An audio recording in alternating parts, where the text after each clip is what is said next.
I was born in a house where silence was more common than laughter, where questions were not welcomed, and answers were already decided for you, long before you even knew how to ask them.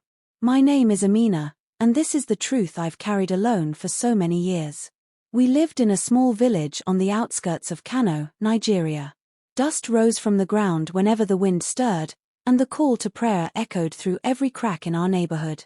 My father, Sheikh Idris, was known by everyone. They called him a man of honor, a scholar, a leader. But to me, he was simply Baba. And to be his daughter meant I carried the weight of his expectations everywhere I went. Our home was quiet, clean, and filled with the scent of incense. My mother, Safiya, never raised her voice. She moved around the house like a shadow, always present, never loud. She would wake before dawn, tie her headscarf tightly, and prepare my father's tea just the way he liked it, no sugar, hot enough to sting the tongue. She never sat at the table with him. She waited. Always waited. From the time I could walk, I was trained to be like her. Polite. Modest. Invisible, if possible. I wasn't allowed to play outside with the other children. When girls ran through the dusty streets, their laughter trailing behind them, I sat by the window and memorized Quranic verses. Baba said a woman's value is measured by her obedience, not her opinions. He reminded me that everything I needed to know was already written, and anything beyond that was dangerous curiosity. School was never about freedom either. I was enrolled in a madrasa where all we learned was recitation, manners, and the responsibilities of a Muslim woman. Our heads were always covered, our voices soft, our eyes lowered. There was no art, no dancing, no talk of dreams or futures. We were not there to become someone, we were there to learn how to serve someone else. At home, I wasn't allowed to close my bedroom door. I couldn't watch television. I wasn't even allowed to sit in the same room with men, not even my own uncles or older cousins. When guests came over, my mother and I would disappear into the kitchen, and I would hear their laughter through the wall while we scrubbed pots and kept our eyes down. I remember once, I asked my mother if she was happy. I must have been 7 or 8. She was folding my father's prayer robes, her fingers moving without thought. She didn't look at me. She just said, "We don't ask that question, Amina. We pray. We obey." And then she handed me the hem of the garment and taught me how to fold it the same way. As I got older, things got tighter. I was given more rules. More layers to wear. More words I wasn't allowed to say. Baba started watching me more closely. He didn't like when I looked out the window too long. He said it made me restless. He didn't like when I lingered near the gate. He said it invited temptation. I started to feel like the world outside was something dangerous. And that I was somehow responsible for it. He used to say, "A girl must know her place, before the world teaches her the hard way." At the time, I didn't know what that meant. But I nodded, like I always did. By the time I was 11, I already knew how to prepare tea, sweep the compound, and make my father's favorite meals. I had learned not to speak unless spoken to, and to always agree even when I didn't understand. I had been told many times that love was a foolish dream created by Western movies and weak minds. "Love isn't for girls like us," Baba would say. "Love comes after marriage, and even then, it must know its limits." The other girls in the neighborhood started disappearing around that time. First Fatima, who was only 13. Then Mariam, who stopped coming to school one day. We never talked about it, but we all knew. They had been married off, to older men, to relatives, to people with money or status. The way the grown-ups spoke about it, it was always a blessing. A promotion. A good fortune. But when I saw the fear in Mariam's eyes the last day she walked into class, I understood that no one was celebrating. I started counting the days. I knew my turn would come. My father never said it outright, but I could feel it in the way he looked at me. I was becoming a woman. And in our house, that didn't mean freedom or choices. It meant being prepared to serve, to submit, to disappear behind the name of a husband. Maybe even someone I wouldn't meet until the wedding day. The scariest part wasn't what I didn't know. It was what I did. I knew my father would never ask me what I wanted. I knew my mother would not protect me. And I knew that when the day came, no one in the village would stop it. Because in their eyes, I wasn't a child anymore. I was a daughter of the imam. A vessel of honor. A symbol of obedience. No one saw me. Not really. Not until I decided I would no longer stay hidden. But that part comes later. I was 14 when my father's gaze began to change. It wasn't the stern stare I had grown used to, the one that made my back straighten and my breath catch. No, this was different, softer, almost proud. At first, I thought it was a good thing. That maybe I had finally earned his approval. But very quickly, that feeling turned into something I couldn't name, something I didn't want to. He began calling me Enirmatu Allah, blessing from God. He'd never used such words before. He'd pat my head after prayers and say, "You are not like other girls. You are special, chosen." At first, I blushed and said nothing. I thought maybe he was proud that I had memorized so much of the Quran, or that I never answered back like other girls in the compound. But then came the gifts. A new prayer mat embroidered, unlike the plain ones I had used all my life. A gold bangle, which I was told not to wear outside the house. Sweet dates, rare in our home. All handed to me with a kind of careful affection that made me feel more confused than happy. No one else in the house received such things.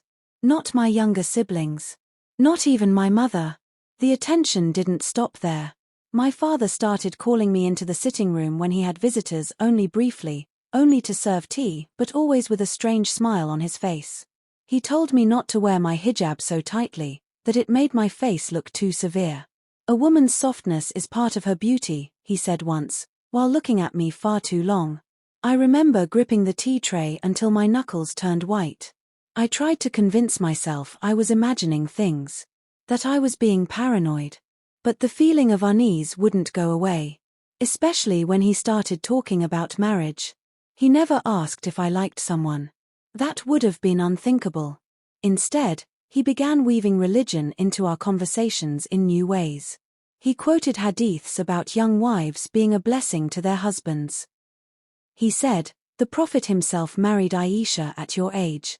There is honor in early marriage." Then one afternoon, as I was washing dishes with my mother, he called me into the living room. My heart sank. I wiped my hands quickly and entered, expecting to be scolded for something. But he was smiling.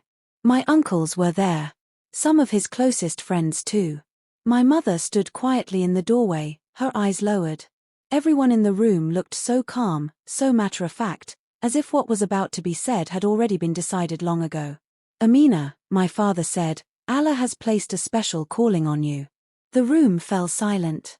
"You have been chosen," he continued, "to be honored. To remain close to what is righteous.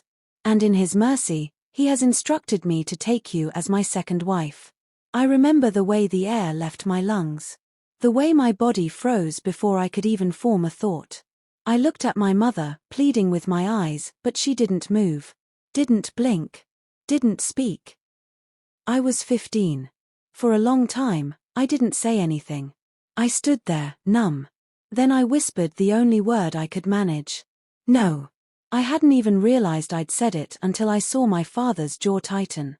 The room, once still, now felt full of tension. He didn't raise his voice. That would have been too easy.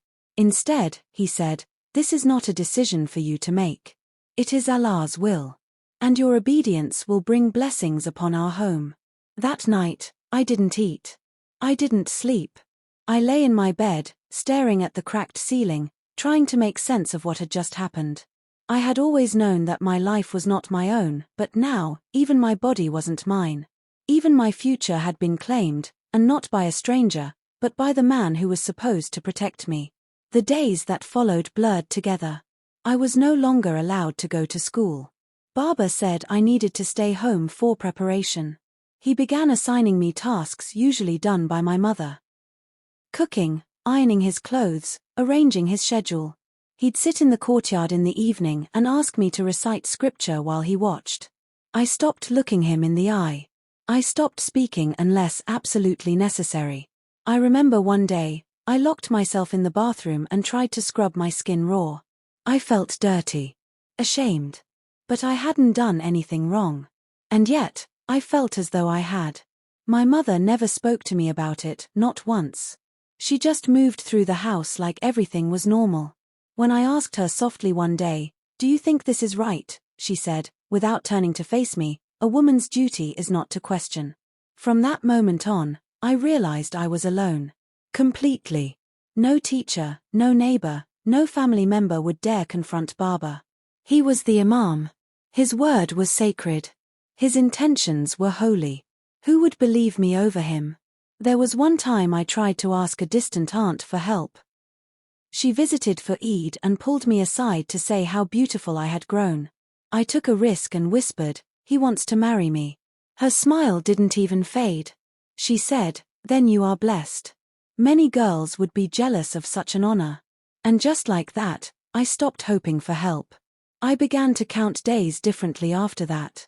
Not by calendars, but by how many times I could delay him. How many excuses I could make. How many nights I could cry into my pillow without being heard. There's something that happens when your world closes in, when even the walls around you feel like they're watching. You begin to shrink inside yourself.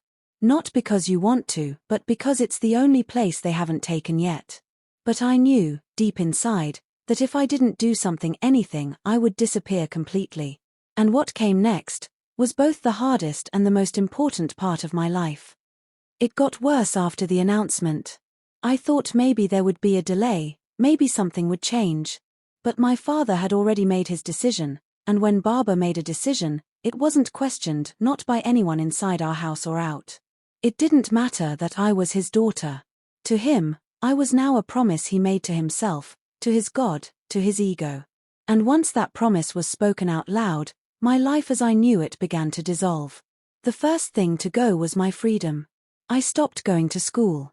One morning, I woke up and put on my uniform as usual, but my mother came into my room and said, "You won't be going today. Baba says you must focus on home matters now." I didn't even ask why. I just sat down, slowly removed the shirt, and folded it into the drawer where it would stay for months. The next thing was the door. He had a new lock installed on my bedroom door, but not on the inside. On the outside. I was no longer trusted to be alone. My father said it was for my protection, to preserve my purity, but what it really meant was that I was now a prisoner in my own home. I was watched constantly. If I walked into the kitchen, my mother followed.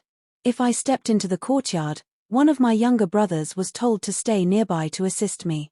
But I knew what it really meant.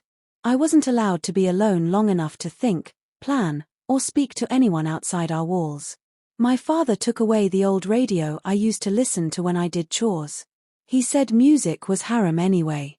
He took my school notebooks, the ones where I'd started writing secret poems in the margins. And the second-hand phone my cousin had once gifted me, it disappeared without a word. It was as if every outlet, every small space where my mind could breathe, had been closed off, sealed tight. He quoted scripture to me every day. "You must obey your wali. That is the law of Islam. Disobedient daughters burn in hell, Amina. Do you want to be cursed by Allah?" And when I didn't respond, he turned to guilt. "You are shaming me before the community. You are turning your back on your family. Do you want people to say the imam's daughter is rebellious?" He would say these things slowly, calmly, with that same expression he wore at the mosque when delivering sermons. And for a while, I believed him. I believed I was wrong for feeling afraid. That something was broken in me. I would lie awake at night thinking, what if I really am cursed? What if this is my test and I'm failing it? But there was a part of me, small, quiet, but stubborn, that kept asking, is this really what God wants for me? I tried once to tell someone. It was a Thursday afternoon. I had begged Baba to let me go to school just for the day, telling him I needed to collect my final books. He reluctantly agreed, but only under the condition that one of my uncles would walk me there and wait outside the gate. While my classmates gathered their things, I slipped away and went to find Mrs. Uduak, the teacher who used to smile at me and slip me extra paper when I wanted to write. My hands were shaking as I stood in front of her office. I knocked, entered, and told her everything, or at least, enough. That Baba had said he wanted to marry me. That he had locked me inside the house. That I was scared. She stared at me for a long time, then shook her head. Amina, she said, you must be careful what you say. Your father is a respected man. These are not things a girl should speak of. Go home. Don't dishonor your family. Just like that, the door closed again. I walked back out into the schoolyard feeling like something inside me had cracked open, only to be filled with silence again. When I got home, I didn't speak for days. My mother didn't ask where I had gone during school. She just brought me food and left it by the door. After that, I stopped trying to ask for help. I stopped speaking about anything that mattered. Instead, I started rehearsing how to disappear. There were days when I stared at the edge of our water well, wondering what it would feel like to fall in. If it would be quick. If it would finally make the pressure stop. Other times, I thought about taking the kitchen knife and ending everything myself. But each time I came close, I would remember the verses Baba made me memorize. Do not take your own life. But then I'd think, is this even a life anymore? I didn't know who I was anymore. My body felt like it didn't belong to me. My thoughts were heavy and slow, like I was moving through a fog I couldn't escape. I started having nightmares. In them, I would be standing in a wedding dress, surrounded by people clapping and cheering, but I couldn't move. My feet were buried in the ground, and my mouth was sewn shut. Every time I tried to scream, the sound would stay inside my chest. I stopped praying the way I was taught. The rituals felt hollow, robotic. I couldn't stand to kneel and speak words that my father also spoke. Instead, I started praying in my own way, quiet whispers at night, just me and the ceiling above me. I didn't always use words. Sometimes it was just a feeling, a plea from the depths of me. I didn't know if anyone was listening. But it was the only thing that felt real anymore. There was one night I remember clearly. I was curled up on the cold floor, the light from the street barely slipping through the slats of my window. I whispered, God, I don't know who you are. But if you can see me, please, get me out of here. I can't do this much longer. And for the first time in weeks, I cried. Not the quiet, hidden tears I had learned to wipe away quickly, but deep, shaking sobs that came from everything I had held in for years. That night didn't change everything. But it planted something in me. A decision. I didn't want to survive like this anymore. I wanted to live. I don't know what might have happened if no one had noticed. Maybe I would have faded into the version of life that was being written for me, obedient, voiceless, married to my father, and dead inside long before my time. But help, however small, arrived in a way I never expected. It was the shopkeeper, Mama Binta. She ran a small kiosk just down the street. I hadn't seen her in months since I was barely allowed outside anymore. But one afternoon, Baba sent me to fetch sugar. He said the boy was busy. It was only a few minutes' walk, but it felt like crossing a border. The sun hit my face, and I almost cried. It was the first time I'd felt the wind on my skin in weeks. I walked quickly, head down, afraid someone would report seeing me alone. When I reached the kiosk, Mama Binta looked up from behind her stack of soft drinks and millet flour. Her face changed when she saw me. Her usual smile was still there, but her eyes softened in a way that felt unfamiliar. Gentle, like a hand being placed over a wound. You've grown thin, she said quietly. You don't come anymore. I didn't answer. I couldn't. She didn't ask more. She wrapped the sugar, handed it over, then reached into her handbag and pressed something into my palm without a word. When I looked down, I saw it was an old Nokia phone, one of those heavy ones with faded buttons and a cracked screen. I opened my mouth to speak, but she raised one finger to her lips. Keep it hidden, she whispered. You didn't get it from me. I hid it deep inside the waistband of my skirt and ran home. That night, after everyone was asleep, I sat in the corner of my room, my back against the wall, and turned it on. The screen lit up like a lifeline. No SIM card, but it could still connect to Wi-Fi. I held my breath, hoping, just hoping our neighbor's unlocked network would still reach my room. And somehow, it did. I don't know how long I stayed there scrolling through pages and stories. Girls in Egypt, Iran, Somalia, Nigeria. Girls like me. Girls who had been forced, locked up, silenced. Girls who had escaped. Girls who were still running. And some, tragically, who never made it out. But even their stories, especially their stories, fueled something in me I hadn't felt in a long time. I wasn't crazy. I wasn't alone. In one article, I saw a short phrase typed by a girl who had survived: "You are not a slave." I read it over and over again. It was like a thread pulling me back to the surface. I found a women's support group online, based in Lagos. They had a WhatsApp number and a secure email. They promised confidentiality. I wasn't sure if it was real, or if it was a trap. But something inside me pushed forward. I typed slowly, carefully, shaking as I wrote. My name is Amina. I'm 15. My father is an imam. He wants to marry me. Please help. I stared at the screen before sending it. My fingers hovered, trembling. And then I pressed send. They replied the next day. I had to delete and reinstall the app 3 times to hide the messages. I memorized the contact name as something innocent, school notes. But I kept reading their words, over and over. We hear you. You are not alone. Stay strong. We will help you make a plan. For the first time in my life, someone believed me. Someone wanted to help. That's when the shift began, not in my circumstances, but in my mind. I started to imagine escape not as a fantasy, but as a plan.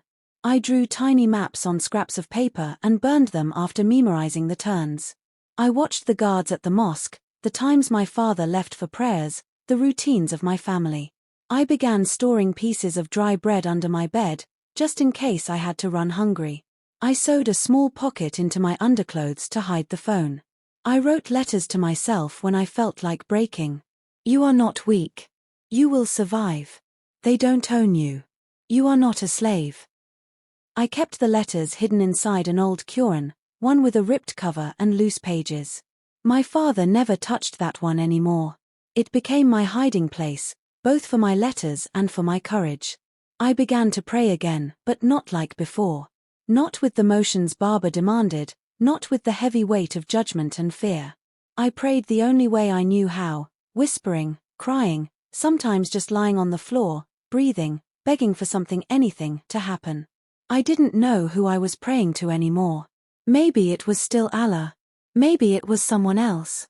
But I believed, in the deepest part of me, that something greater had seen me. That I hadn't been forgotten. And so I waited. Not like before, trapped, helpless. This time, I was waiting for my moment. And I was ready.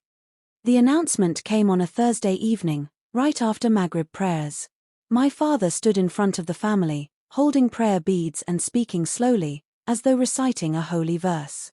The ceremony will be in 3 days, he said. It is Allah's will. My stomach tightened. My vision blurred. My hands went cold.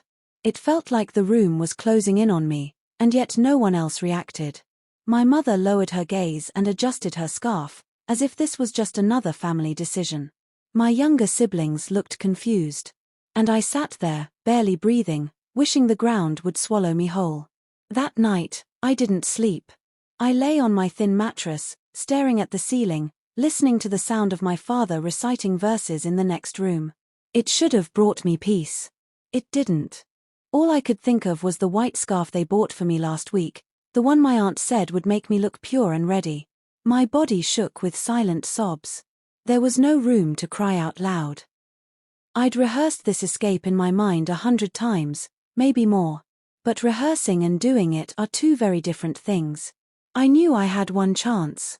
If I failed, the punishment wouldn't just be spiritual lectures or locked doors, it would be worse. I could disappear. Girls like me have disappeared before. I waited for Fajr. That was when the house stirred the most, ironically. My father would be at the mosque. My brothers are still in bed. My mother always stayed back to cook. That was my window. I had nothing packed. I couldn't risk suspicion. The small phone the shopkeeper gave me weeks earlier was dead. I had no charger, no data. It didn't matter. I slipped on an old abaya and covered my hair tightly, then shoved a small wad of Naira bills I'd hidden in my underclothes. My hands were trembling. I whispered, "God help me," and that was it. I opened the window slowly, praying it wouldn't creak. The cool morning air hit my face like a slap. I swung one leg out, then the other, and dropped to the ground. My knees buckled slightly, but I caught myself. I ran. Not far, just to the edge of the street. Then I walked quickly, pretending to be just another girl heading to the market. My heart was pounding so loudly I thought everyone could hear it. My sandals slapped the pavement, my eyes darted at every corner, expecting to see his car, or his men, or someone shouting my name. But nothing. Only the regular hum of morning sounds, a rooster, pots clanging, distant prayer echoes. By some miracle, the taxi stand near the bakery was empty. One driver, an older man with a grey beard, was leaning on his car, smoking. I didn't think, I just approached him and blurted out, "Please, please take me to the city. I can pay." He looked at me, puzzled. He opened his mouth to say something, but then he must have seen the panic in my eyes, because he just nodded. The car smelled of petrol and sweat. I sank into the back seat and looked out the window, unable to believe this was really happening. We drove for nearly 30 minutes in silence before he asked, "Where in the city, girl?" My mouth went dry. I didn't have a plan that far ahead. "Anywhere busy," I replied. "Please." He didn't press. He dropped me off near a large bus park. I gave him all the money I had and thanked him with a shaky whisper. As I stepped out, I glanced back. He was still watching me. He didn't drive away until I disappeared into the crowd. The city was loud, bright, and terrifying. I had never been alone like this before. I ducked into an alley near some shops and sat on a plastic crate, wrapping my scarf tighter.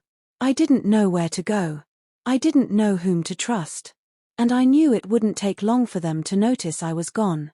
By that evening, my face was already on the mosque bulletin board. My cousin later told me they made flyers, even went to the police. My father stood in front of the community and declared I had been stolen by infidels. He demanded help from the elders. Even those who suspected the truth kept quiet. After all, who would dare question the imam? I stayed hidden for weeks. A Christian woman who ran a laundry shop took me in after I helped her carry buckets one afternoon. She saw through my lies quickly but never asked questions I couldn't answer. She gave me a mattress in the back room and let me eat what she could afford to share. She even found someone to help me charge the old phone. Through that, I finally contacted the women's shelter I'd messaged months ago. I started using a new name. I changed the way I walked, the way I spoke. I covered my face more in public. I was invisible, but I was free. Every day was a risk. I knew one wrong move could mean being dragged back, shamed, punished, or worse. But for the first time, I could sleep without listening for footsteps. I could speak without weighing every word. It wasn't over. Not by a long shot. But I had escaped. I was alive. And deep inside, a tiny flame of hope had been lit. I had never known what true silence felt like until the first night I slept in the shelter. No prayers echoing through loudspeakers, no creaking footsteps outside my door, no voice shouting commands in the name of God. Just silence. It was so unfamiliar that it scared me at first. I lay there staring at the ceiling, my body trembling beneath the thin blanket, wondering if I had really escaped or if this was some kind of dream I'd soon wake from back in that suffocating house. The shelter was small. It smelled of antiseptic and old clothes, but it was safe. That word alone, safe. I had never thought it could belong to me. The women who ran the place didn't ask many questions at first. They just looked at me with tired, knowing eyes, as though they had seen dozens of girls like me walk through that door. And maybe they had. I was too afraid to speak. Too numb. I remember one of them, a tall woman with graying hair and a warm voice, sitting beside me and holding my hand. She said, "You're not dirty. You're not to blame. You're here now. You're free. Free." That word tasted strange in my mouth. They helped me contact a women's rights organization, one that worked in secrecy, helping girls like me start over. Within days, everything moved quickly. Papers were arranged. A safe house was prepared. And just like that, I was relocated far from the city I grew up in. I left behind my name, my past, my family. I even had to change the way I walked, talked, and dressed. I was reborn, but not without pain. The first few weeks were the hardest. The nightmares came every night. My father's voice, sharp, accusing, haunted me in sleep. I'd wake up gasping, soaked in sweat, crying like a child. Some days I couldn't eat. Other days, I stared at walls for hours. I didn't know who I was anymore. For years, I was told I was nothing unless I obeyed. Now, there was no one to obey. The emptiness was overwhelming. They assigned me a counselor. Someone who spoke softly and never pushed. She encouraged me to write. I started journaling every day. At first, it was just fragments. I'm alive. I miss my mother. I hate him. But slowly, the pages filled. Some days I wrote poetry, raw, broken verses. Other days, I wrote letters to the little girl I used to be. I told her she was brave. I told her she had survived something monstrous. It was during those sessions, somewhere between the tears and the ink-stained fingers, that I started searching for something more. Not religion the way my father taught it. Not fear dressed in God's name. But something is true. Something kind. I remembered the woman who helped me during my escape. She had a small pendant with a cross around her neck. I used to wonder what that meant to her. One day, I picked up a Bible someone had left in the common room. I don't know why. Maybe I was curious. Maybe desperate. I began to read not from the beginning, but random pages. And what I found wasn't judgment, but grace. Stories of women who were seen, loved, forgiven. A Jesus who healed, not hurt. It wasn't an instant transformation. There was no lightning bolt. Just small moments. Peaceful ones. I started praying again, but differently. Not begging for punishment to stop. But asking, gently, who am I now? What do you see in me? And somehow, I began to believe that maybe I wasn't broken beyond repair. Over time, things changed. I enrolled in a school program. I got my GED. Then later, a scholarship to a university that had no idea who I used to be. I studied psychology. I wanted to understand why people like my father could twist love into control. I wanted to help girls like me. Girls who had been silenced. Girls who had run barefoot in the night. There were times I thought about my mother. I still do. I don't know if she was afraid, or if she truly believed what he said. I've written her letters I never sent. I still dream about her standing in the hallway, eyes lowered, lips sealed. Years passed. My life felt mine again. I had friends who laughed without fear. I danced at my birthday for the first time. I wore jeans. I chose when and where I prayed. I chose everything. Then one day, a message came through a mutual contact. It was him, my father. Somehow, he'd heard whispers. He wanted to meet. To talk, they said. At first, I froze. My heart beat against my ribs like it was trying to escape my chest. The idea of facing him again, even as a grown woman, felt impossible. But I thought about it. I thought about who I had become. I decided not to see him. Not because I was scared, but because I didn't owe him anything. He didn't get to watch me bloom from the ruins he created. He didn't deserve to sit across from me and pretend it was all a misunderstanding. Instead, I wrote one final letter. I didn't send it. But I read it aloud in therapy. I forgive you, I whispered. But I will never return. And with that, I walked out into the sunlight. The world no longer felt like a cage. It felt open. It felt full. It felt mine. And I, once called blessed by a man who sought to own me, had finally learned what true blessing was: freedom, peace, and love that asked for nothing but truth. If you're still watching this, I want you to pause and really hear me. Maybe you're sitting in a room that feels more like a prison. Maybe no one knows what you're going through. Maybe you've been told your voice doesn't matter, or that your pain is just part of life. I believed that too, for a long time. But I want you to know something that no one around me ever said: your life matters. You are not property. You are not invisible. You are not hopeless. And no matter how broken you feel right now, you are not beyond healing. I was once just a scared girl in a locked room, too afraid to speak. I didn't think anyone would understand. I thought if I obeyed, if I stayed quiet, I'd be safe. But silence didn't protect me, it only made the chains tighter. My freedom began when I whispered the truth to myself: I don't deserve this. I am not a slave. That was the first step. If you are trapped, please don't wait for someone to give you permission to live. There are people, complete strangers, who care. There are women's shelters, support groups, even online communities that can guide you, hold your hand through the storm, and help you find your way out. You don't have to do it all at once. Just one small brave step at a time. Reach out. Ask for help. Speak your truth, even if your voice shakes. I changed my name to protect myself, but I'm real. I'm not a story, I'm a survivor. I have scars that still ache, but I also have peace now. I have freedom. I sleep without fear. I laugh without guilt. And I use my voice for girls who still live in the shadows. If you know someone who might be in danger, don't stay silent. If you're safe and free, be the voice that someone else needs. Share this story. Speak up. Get involved. Your voice might be the one that changes everything for another girl. My name is Amina. I was born in silence. But now, I speak for the voiceless. If I could escape, so can you.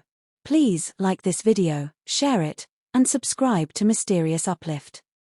Help us bring light to the dark. Help a girl escape today. Because freedom should never be a secret.